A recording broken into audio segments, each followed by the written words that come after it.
मालक नमस्कार. नमस्कार. तुमचं नाव वगैरे सांगा आपल्याला. नाव आबासाहेब नानासाहेब देशमुख, आटपाडे. तुमच्या व्यवसायाबद्दल माहिती द्या आपल्याला. व्यवसाय शेती, खिल्लार गाया खिलार किती गाया, एक गाय खिलार. कधीपासून तुमच्याकडे काय आहेत? हे जवळजवळ 40 म्हणजे वडिलांना तरी पासून आहेच. एक गाई काय होती, आता माझ्या काळात होत्या 7 गाया होत्या. मग त्याच्यात म्हणजे 7 गाया आपल्या खिल्लार मधल्या होत्या खिलार का? मधल्या 7 होत्या. सगळ्यासनी पाहुण्यासनी ही देऊन टाकल्या. पुन्हा ही एक आपल्याला ठेवली. ही घरचीच आहे का विकत घेतली? घरचीच आहे. हे घरच्या गाया तयार करताना हिच्या गाया तयार करताना ही जी आहे कोंबडवाडी बैलाची होती. हा. कोंबडवाडीला बैल एक होता, कोळ्या बसली कोंबडवाडी. त्या कोंबडवाडी बैलाची गाय होती, पाडी झालेली. ती पाडी मी सांभाळली होती. तिच्यापासून 5 कालवडी झाल्या तिला. त्या 5ीतली ही एक आहे. आणि एका ही जी कालवडीच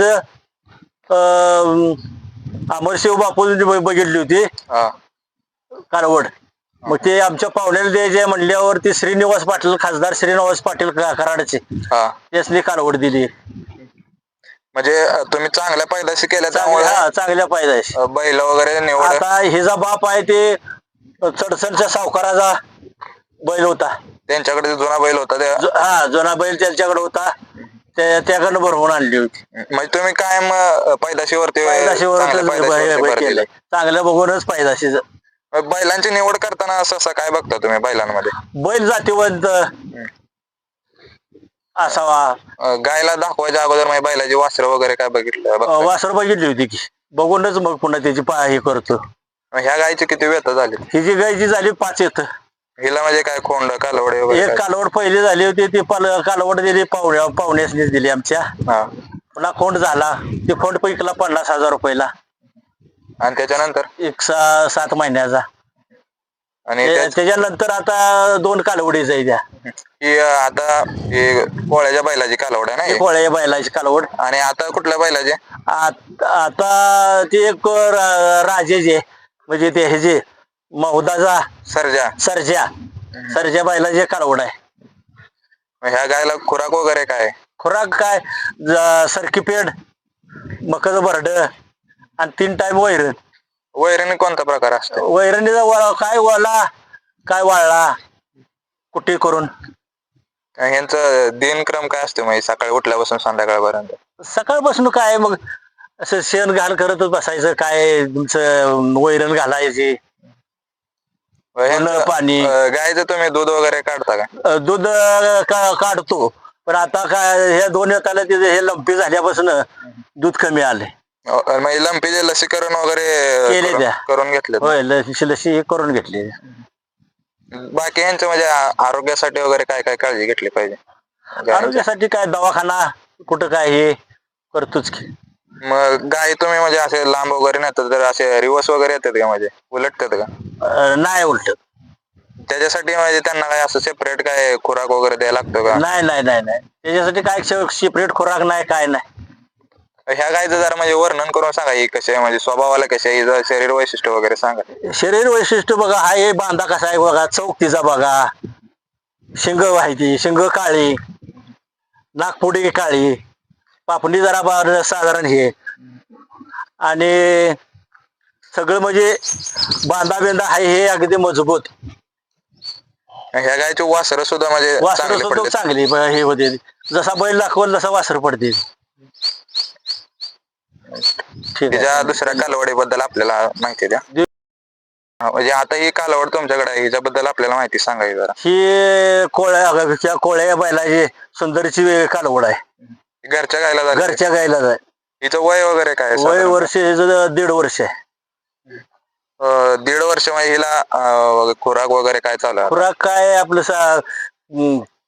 सरकी पेंड आणि भरड व्हायचं मकाचं असते. आणि वैरण पाणी दिवसा? वैरण काय मकाच वाळली वली कुट्टी करून घालतो. आणि यांचं दिवसभराचं नियोजन कसं असते? दिवसभर काय सकाळी घालायचं, परत दुपारी घालायचं. हे बैलांकडून घरच्या गायकडून पैदास करून घेतलेली चांगली विकत आणली? नाही, घरचीच चांगली. घरचं काही झालं तर ऐकत नाही ना. ह्या कालवडी बद्दल जर आपल्याला वर्णन करून सांगाय म्हणजे कसे जातीला आता हे जातीचं हे जे तोंड बघा, हे जे शिंग बघा बारीक, पुन्हा तुम्ही गळा बघा, कांबळ काय बिलकुल कांबळ नाही, कांबळ थोडे सुद्धा नाही, हा गळा लांब पुन्हा नागपुडी काळी, पापण्या काळ्या, शिंग काळी, खुर काळ. ही सध्या विक्रीसाठी आहे का म्हणजे घरी पाळले तर घरी पाळल्या आणि आली करी तर झाली ती तर झाली, नाही ठेवली आज घरी. हिला म्हणजे अगोदर मागणी वगैरे काय झालेली आहे का? अशी मागणी म्हणजे विचारते ती, पण काय मागणी नाही. चालतंय मालक, आपल्याला तुमच्या दावणीला अजून जागा आहेत त्यांच्याबद्दल माहिती आहे का? देऊया.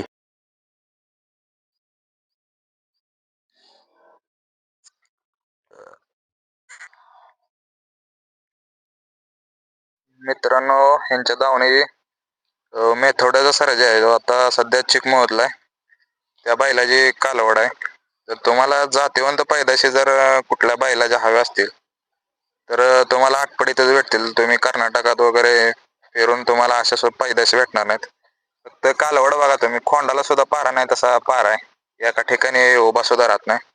आणि एवढ्या कमी वयात कालवडीला कांबळ काय सुद्धा नाही, कलर वगैरे बघा तुम्ही कसा आहे. तर ह्या कालवडीबद्दल अधिक माहिती आपण मालकांकडून पाहूया. मालक, ह्याच्याबद्दल आपल्याला माहिती द्या, म्हणजे किती वेळ वेताचे, कोणत्या गायचे वगैरे ते सांगा. ह्या गायचीच आहे आणि ही 4 महिन्याच आहे. ही बैल सर्जाची, पुढे घ्या तिला. ही सर्जाची. हिला दूध वगैरे पूर्ण सोडता का? होय, पूर्ण सोडतो. ही विक्रीसाठी आहे का घरी पाळले तुम्ही? काय विक्री आले पैसे तर द्यायचे, नाहीतर घरी पाळायची. कालवड बघा मित्रांनो कशी आहे. बघा हे जर नागपुडी बघा, काळ्या पापण्या बघा, कांबळ आहे का बघा. कांबळ खोंडानं सुद्धा कांबळ असते, पण कालवडीला बघा सुद्धा आणि हे खुर बघा, त्याचे बिलकुल सर नक्की नाही, काही नाही बघा. हो. आणि गायची सगळं ही वासर आहेत दोन्ही पण बघा, कालवडी बघू शकताय तुम्ही, दोन्ही पण कसे आहेत. दोन्ही बी कालवडी तिच्यात. गाय पण जातीवंत आहे. आणि जर कोणाला कालवडी बद्दल जर चौकशी करायची असेल किंवा घ्यायची असेल तर तुम्ही आमच्याशी कॉन्टॅक्ट करू शकता. तुमचा नंबर सांगा आपल्याला, म्हणजे जर कोणाला घ्यायचे वगैरे असेल तर. 94 21 12 45 70. जर तुमच्या इथं म्हणजे गाय वगैरे बघायला येत असेल तर, म्हणजे इथं यायचं असेल तर जरा सांगा. शेटफळ रोड हायवे, ते पुन्हा मासाळवाडी रोड, तिथनं जवळच आहे पोल्ट्री फार्म आहे. आटपडीतून तुम्ही जर मासाळवाडी रोडला आला तर पोल्ट्री फार्मच्या इथं जातीवंत कालवडी आणि गाय सुद्धा तुम्हाला बघायला भेटतील. जर कोणाला घ्यायचे असेल तर तुम्ही मालकाशी कॉन्टॅक्ट करू शकता. धन्यवाद.